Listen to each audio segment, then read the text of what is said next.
осознание силы слова, глубины слова, того, что в нем вообще заложено, его, может быть, эмоциональности, еще каких-то его признаков или свойств. Наверное, все-таки это происходит в более осознанные годы.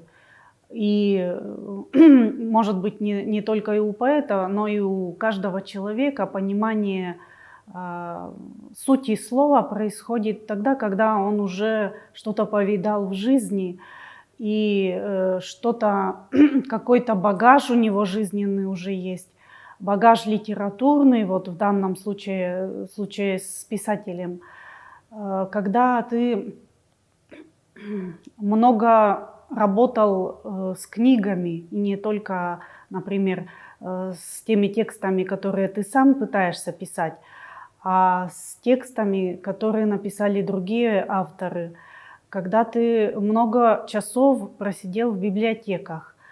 Когда я училась в университете, в эти университетские годы, потом я училась в Москве в литературном институте, тогда я много провела в библиотеках, много времени.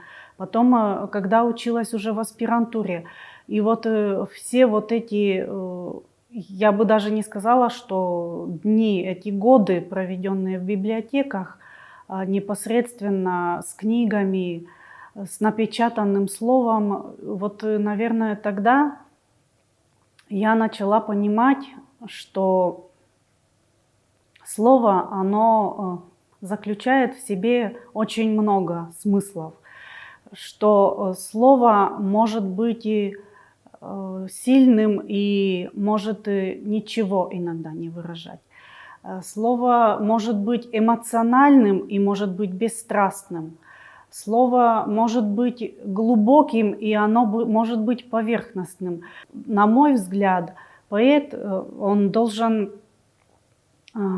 очищать слово от каких-то наростов, от какой-то шелухи, может быть, порой ненужной или лишней. Есть слово, у него множество значений и множество сфер, так сказать, применения его, да, предположим, в науке это слово может иметь такой смысл. В литературе, если ты встретишь такое же слово, оно может быть уже немножко другого значения. И в простой обыденной жизни, если встретится тебе то же самое слово, то у него уже совсем другое значение и другие моменты, предположим, где его люди используют.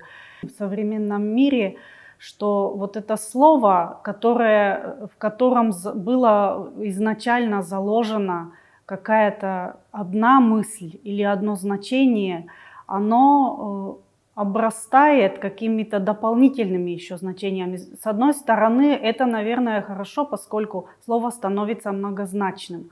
Но с другой стороны, иногда чувствуешь, что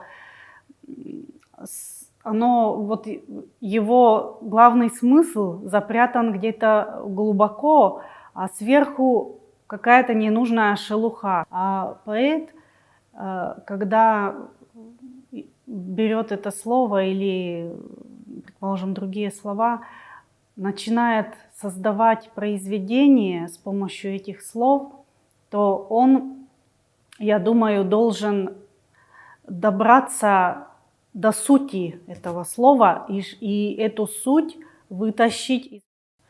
Поэт – это тот человек, который докапывается до глубинной сути слов, до первоисточника, который зародил это слово, до первого его значения, в общем. И оно, мне кажется, самое глубокое.